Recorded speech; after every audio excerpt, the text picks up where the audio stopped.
mean, like, it's that sharing, it's that you giving something that you have readily to someone else. It doesn't cost you anything to give that to them, especially like the knowledge of the moon. I mean, did it cost me anything to tell you that crater was Plato? No.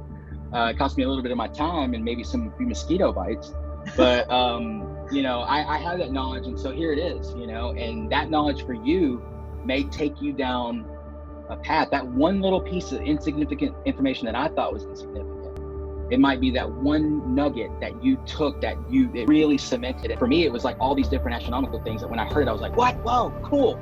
You know, and I immediately had to know more. So you never know what you're saying to someone that is going to inspire them to go that next step. And you know, again, it's empathy is a very powerful thing. What is the best part about being the deep sky dude? I guess I've been really lucky, you know, lucky in love. You know, I met my wife in 2002 and we've been together since then. And I'm just lucky to have the friends and family that I do still have around me.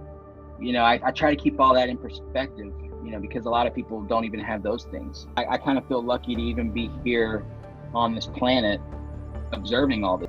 My thirst for knowledge and all that is never going to stop. So I think the best part about doing what I do is kind of being able to step back and look at the whole thing and take a little bit of perspective and weigh that against what other people are going through.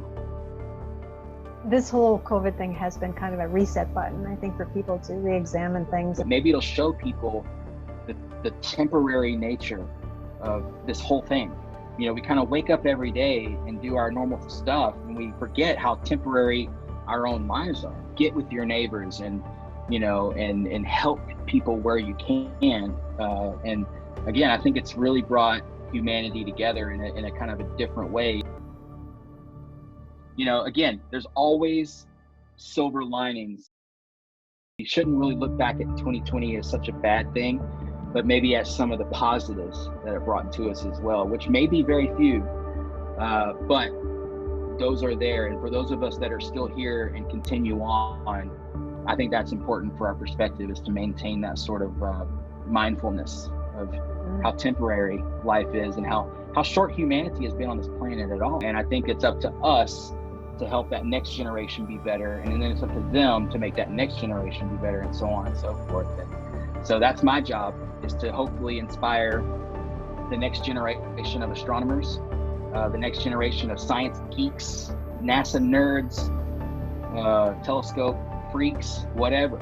You know, I want people that are interested in the same things as me in the future to be able to look back at some of the stuff that I did as, you know, as good stuff and vintage, but, you know, in its day, it had its time, you know, because that's how I look back at all the people before me, and I'm appreciative of them. So if all I can do is take what they've given me from the past, nurture it, and then pass it forward, then cool.